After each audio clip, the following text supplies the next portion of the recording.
Hello guys, welcome to today's video. My name is Bilal Ghatis and I'm going to be your instructor for today. Today's video will be tackling the best 7 tips for beginners, especially those who are sitting for the CFA Level 1 program. Thus, the first tip guys is to understand the second button on the calculator, this one. The second button acts like a shift key on the keyboard.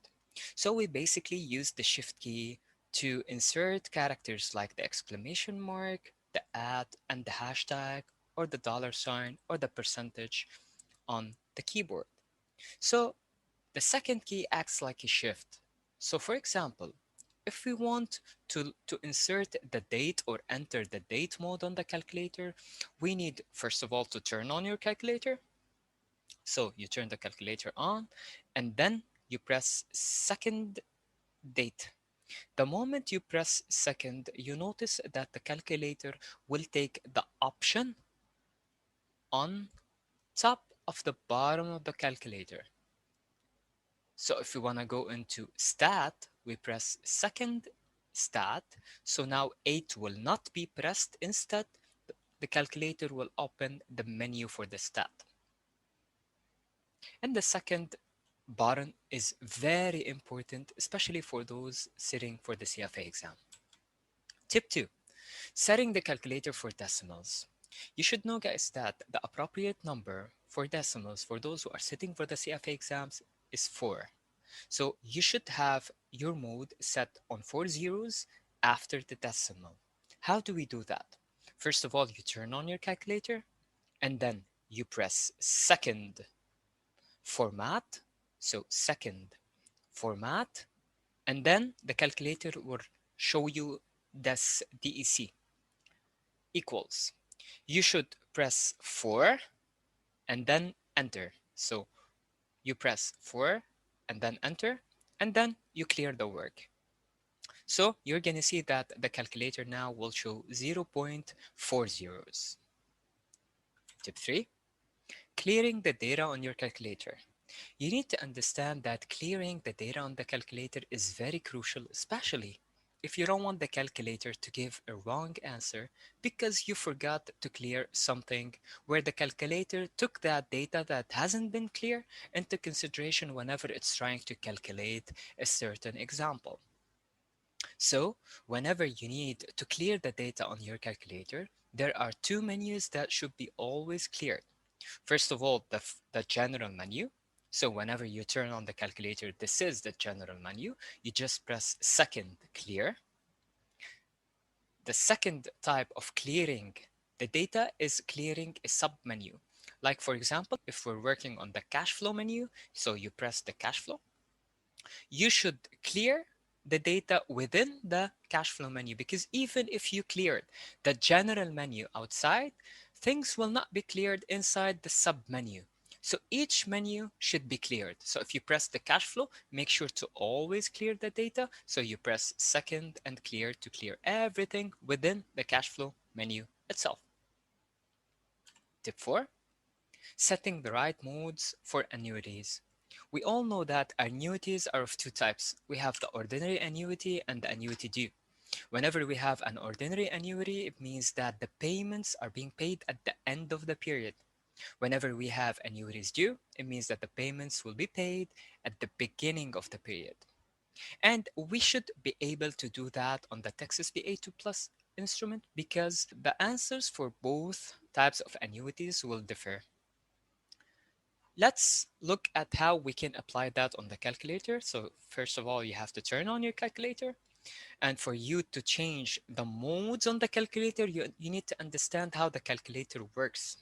Texas BA2 Plus instrument always takes the end mode, which is the annuities ordinary annuity, as a default mode. And it should always be the case. Always keep the end mode as the default mode. So if you want to change the default mode to the beginning mode, which is annuity due, you have to do the following. You press second and then you press begin. So second begin. It's the one for payment. Second begin. It will show you the mode over here. Then you press second enter to change the mode which will show here. So now it shows BGN on my screen. I just clear the work, and now you're gonna see at the right top corner of the calculator that you're gonna have a BGN showing. This BGN will be showing. So now you can work on your annuity due example. However, the moment you finish working on your annuity due, you have to go back to the end mode. Don't you ever try to keep the beginning mode on your calculator as a default mode, because all the examples that you're gonna work that has to do with cash flows afterwards will give you a wrong answer. So the moment you finish working on your annuity due on your beginning mode, you have to go back to your default mode, which is the end mode. So how do we go back? Again, we press second begin. The calculator will display the mode, second enter. So we press second enter, the mode will change, and now we clear, and now we don't have, or we shouldn't have, BGN showing up at the top right corner of the calculator. Let's take an example to see how the answers would differ on the calculator. So we have the following example. We need to calculate the present value based on annuity due and ordinary annuity. We have the cash flow annuity of 150, interest rate is 10, and N is 10 years. So how do we do that? First of all, we need to calculate annuity due. Annuity due means beginning. So second begin, second enter, it's BGN now. Now we input the data. So we have 150 as payment. We have 10 as I and 10 as N and 0 as future value, because future value is not given. We don't have any given related to future value. So now CPT PV, we get the beginning mode, the annuity mode for the present value as 1013. So 1013.8536. Now let's calculate the one for the ordinary annuity. Because ordinary means end mode, we have to switch the mode. So second begin, second enter. We go back to end, clear what's showing on the display. And now we calculate the one for the end. We put 150 as the payment, 10 as I, 10 as N, 0 as FV, CPT, PV. We get 91.6851. So this shows you guys how the answers will definitely differ when it comes to solving annuity due and ordinary annuity.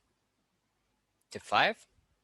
Storing and recalling the data. Storing and recalling the data is very important for those who are sitting for the CFA exams, because guys, at multiple times you're going to find yourself doing more than one step that has to do with a single answer that you have. This is why it is always preferable to store the data and then recall it or remember it or reuse it. How do we do that? Let's take the following example. Imagine that we have a 7 on the calculator and we need to divide it by 3. We're going to get the answer of 2.333 and 3. We need to use this answer later on as an input in a numerator or a denominator. How do we store it? You press STO1. So you press STO1 and then you clear. Now the calculator will automatically know that this answer is stored in digit number 1. So if you want to recall it and use it later on, what you press is RCL1. So please recall what is stored in cell data number 1, and automatically it will show up on the calculator.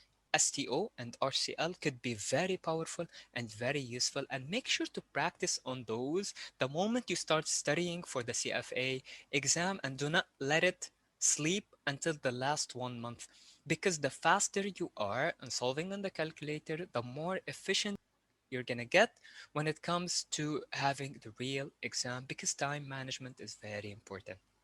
Tip 6. Calculating NPV, IRR, NFV, payback period, and discounted payback period. The payback period and the discounted payback period are only available for calculators that are Texas BA2 Plus professional, not the usual Texas BA2 Plus instrument. So you need to have the professional version of the calculator to have that option ready for you to use. Now, assuming that we do have the professional option, we need to be able to calculate the NPV, IRR, NFV payback period, and discounted payback period. To be able to do that, we have the following example. So first of all, you need to understand that there is a menu on the calculator that's called the CF. The CF is a menu that is usually used for uneven cash flows or sometimes even cash flows. But in most cases, the uneven cash flows are used over here. Uneven cash flows mean that the cash flows are not the same. So let's look at the following example. We have to calculate the NPV, IRR payback period, and discounted payback period based on an interest rate of 10% for the following cash flows. How do we do that? First of all, we clear everything on the general menu. We press cash flow, CF, and then we clear everything again by second clear. And now we start inputting the data. So cash flow 0 is negative 1000, so it's 1000. Then I press the plus minus sign, which is right next to the equal and also on the right side of the decimal. So I press this one. A negative sign should appear. Now I press enter to store this value in CF0, and I have to move on to cash flow 1. So I press down. So down and up will allow you to navigate a sub-menu within this calculator. Now I have C01, which is cash flow 1. I put 900, and to store it again in cash flow 1, I need to press enter. I go down, I see something that is called F01. For the sake of this video, I'm not going to go into the details of the frequencies of cash flows, but in a nutshell, frequencies are usually used whenever we have similar recurring cash flows. So instead of having cash flow 1, cash flow 2, cash flow 3, and all of them have the value of 900, for example, I would put cash flow 1 900 and the frequency 3 times because I have 3 900s at 3 consecutive years. For the sake of this example, I'm just going to stick to what we have on the screen. So whenever you have uneven cash flows, do not change anything in the frequency. So move down one more time. We have C02. We press 1200, enter, down arrow twice, C03, 1500, enter, and now we stop. To calculate NPV, you have to press CPT NPV. So CPT compute NPV. The calculator will automatically show an I. You have to set the I and set the I as 10. Enter. Whenever, guys, you're working on a sub-menu on a Texas PA2 Plus instrument, you need to put the interest rate as a number and not a decimal. So please make sure you do that. So now I have the I as 10. I go down. I have NPV equals 0. I press CPT, and the calculator will automatically calculate the net present value for me, which is 1936.8896. Now, if I want to calculate the payback period, I press the down arrow. I see NFV. I press CPT. I press the down arrow again. I see payback PB. I press CPT. Again, go down, discounted payback period, CPT. I get 1.1833. And again, you need to have the professional version of the calculator to be able to calculate the PB and the discounted payback period. Now, if I want to calculate the IRR, I press CPT IRR. So there's a specific button for the IRR, CPT IRR. And IRR equal will show on the calculator. I press CPT again, and I will get 92.6816. Tip 7. This tip is very important for working within quantitative methods, specifically whenever you ask to calculate the mean, the standard deviation, and the variance of a certain sample data. We can do that on the Texas PA2 Plus instrument using the following methodology. Always turn on your calculator and clear the data. Second clear, second clear. Then there is a menu that we use for calculating the above requirement. And the menu is called the data menu. So to enter into the data menu, you have to press second data. So second 7. X01 will show up. And now I will start inputting the data. So I put the frequencies in X. So I have 5, enter, go down. Just like we did in the cash flow, we store the value within a certain cell by pressing enter. I do not press anything or input anything in the Y, so I go down again for X2. I put 6, enter, go down. X03, 8, enter, go down twice. X04 is 10, 05 is 18, and 06 is 20. Enter and I stop. Now, to calculate the mean, I have to ask the calculator to provide me with the statistics for the following data. So I press second 8, which is second stat. I'm gonna have a default lin option showing up on the top left corner. So what I have over here is not a linear data. I need to get a one variable data option for me to be able to get the answers. So for me to do that and navigate the offered options that the calculator can work on, I need to press second enter.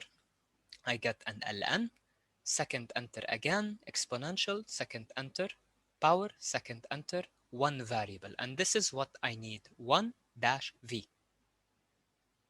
So the moment I get the 1 dash v on my calculator, I can see the stats for this sample data.